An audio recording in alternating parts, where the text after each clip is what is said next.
दोस्तों, मैं रवि कुमार आपका स्वागत करता हूं आपके अपने YouTube चैनल स्टडी विद ज्ञानी टीचर में। दोस्तों, हमने स्वर संधि कंप्लीट कर ली है और आज के वीडियो में हम व्यंजन संधि की शुरुआत करेंगे। तो चलिए शुरू करते हैं अपना ये वीडियो। दोस्तों, हमने देखा था कि व्यंजन प्लस स्वर, स्वर प्लस व्यंजन और व्यंजन प्लस व्यंजन का योग हो, वहाँ पे कौन सी संधि होती है? वहाँ पे जो संधि होती है वो होती है व्यंजन संधि होती है। ठीक है, व्यंजन संधि होती है, अर्थात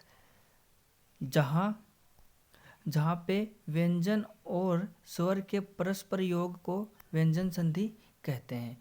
इसी प्रकार दोस्तों देखिए कि जो व्यंजन संधि होती है उसका हिंदी जो व्याकरण है, हिंदी व्याकरण में इस संधि के कोई प्रकार नहीं है। आगे बात करें हम, व्यंजन संधि में कुछ पारिभाषिक शब्द हैं जिनका अर्थ हमें समझना जरूरी है कि इनका अर्थ क्या होता है। जैसे पहला पारिभाषिक शब्द है आदेश।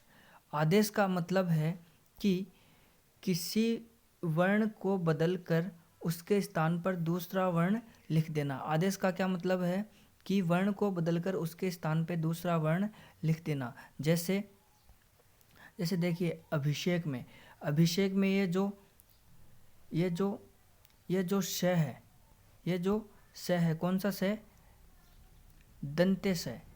ये मूर्धन्य श में बदल जाता है। मूर्धन्य श कौन सा है दोस्तों? ये है मूर्धन्य स, यानी दंत्य श मूर्धन्य श में बदल गया। यानी कि दंत्य श को बदलकर हमने उसकी जगह मूर्धन्य जो श है वो लिख दिया। ठीक है, इसी प्रकार अगले जो पारिभाषिक शब्द है वो है आगम। आगम का मतलब है नया वर्ण लिख देना, नया वर्ण लिख देना। कैसे? तो देखिए जैसे समधनकृत है, समधनकृत है तो दोस्तों ये जो मैं है इसका तो हो जाएगा अनुस्वार। ठीक है, और जो कृत आने के कारण ये जो दंत्य स है इसका आगम हो जाएगा, दंत्य स का आगम हो जाएगा, दंत्य स का आगम हो जाएगा। ठीक है, आगे बात करें हम तो अगला पारिभाषिक शब्द है लोप।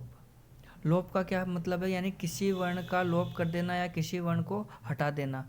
कैसे? तो देखिए उदाहरण में देखिए, जैसे युवन धन अवस्था, युवन में जो न है इसका लोप हो गया, युवन में जो न है इसका लोप हो गया और यु बचा। यु धन अवस्था होने के कारण यहाँ पे यु धन अवस्था होने के कारण जो दीर्घ संधि के कारण यहाँ पे युवावस्था बन गया दोस्तों, युवावस्था बन गया।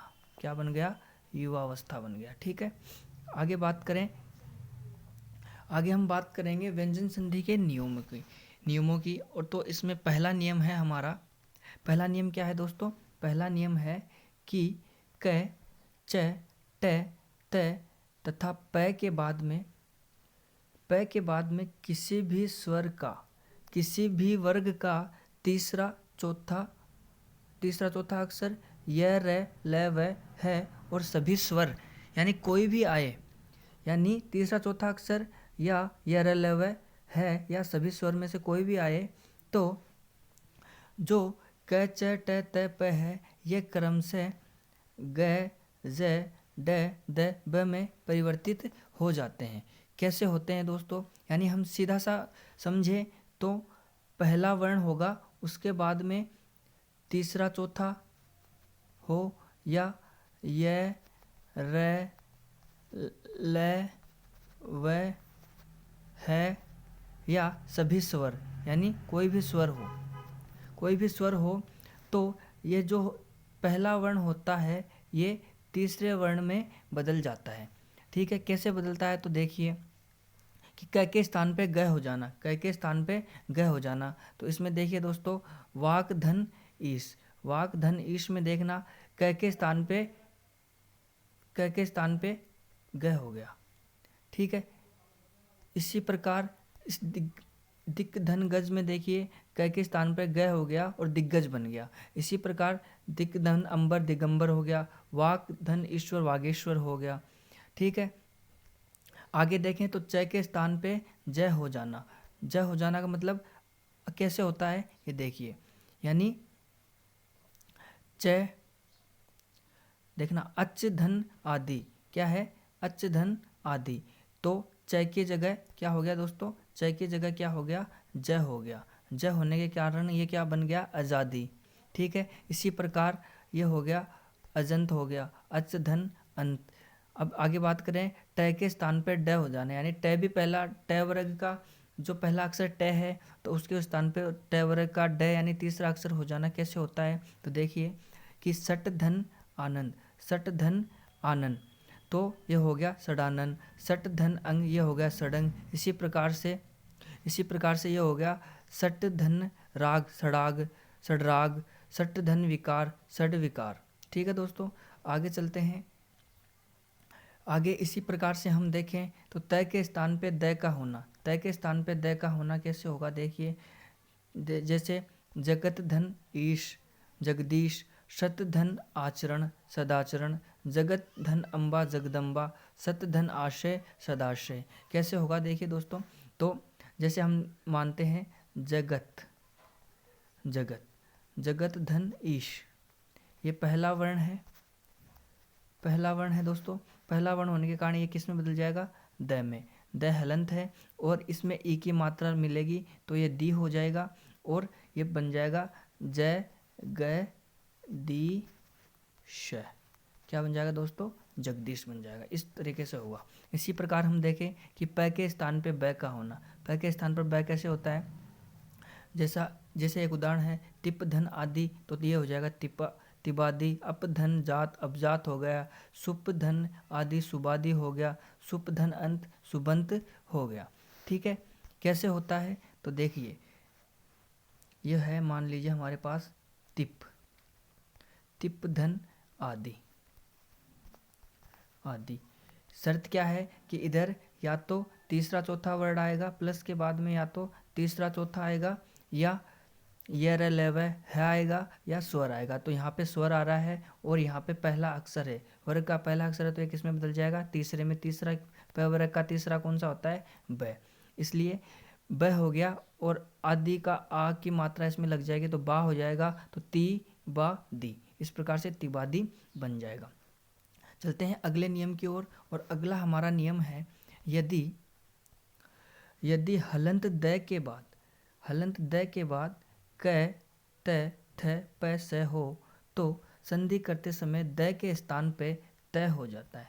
क्या हो जाता है, संधि करते समय ये जो द है इसके स्थान पे त हो जाता है। कैसे होता है चलिए देखते हैं।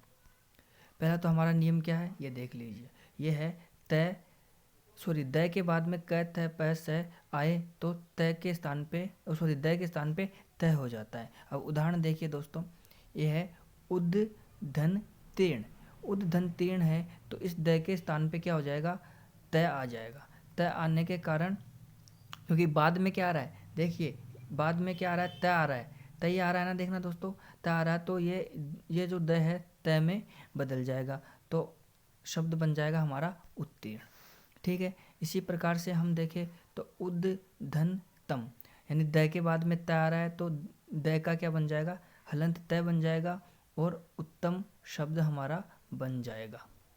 ठीक है, इसी प्रकार से हम देखें उद्कोच, उद्कोच भी देखें दोस्तों, तो उद्कोच में भी क्या है, द के बाद में क आ रहा है। हमने यही देखा था यहाँ पे कि क्या क्या आएगा, यहाँ आएगा क थ त प स, ये आए तो द त में बदल जाता है। तो देखना क आ रहा है उत्कोच में, उद धन कोच में, उद धन कोच में देखना दोस्तों क्या आ रहा है, उद का आ रहा है तो इस कारण द त में बदल गया और उत्कोच हो गया। और उत्कोच का मतलब होता है दोस्तों रिश्वत। इसी प्रकार से देखिए उद धन कृष्ट उत्कृष्ट, उद धन तर उत्तर, उद धन शाह उत्साह। ठीक है दोस्तों, इसी प्रकार से हो जाएंगे। आज के वीडियो में हमने व्यंजन संधि के 2 नियम पढ़े हैं। पहला नियम तो था कि पहले वर्ण के बाद में तीसरा चौथा ये र ल व है या सभी स्वर आए तो जो पहला वर्ण है या पहला शब्द है, पहला वर्ण है वो तीसरे में बदल जाता है। और दूसरा नियम हमारा है कि द के बाद में क त थ प स हो तो संधि करते समय द के स्थान पे त हो जाता है। तो आज की वीडियो में दोस्तों इतना ही। मिलेंगे अगले वीडियो में, तब तक के लिए धन्यवाद। जय हिंद, जय भारत।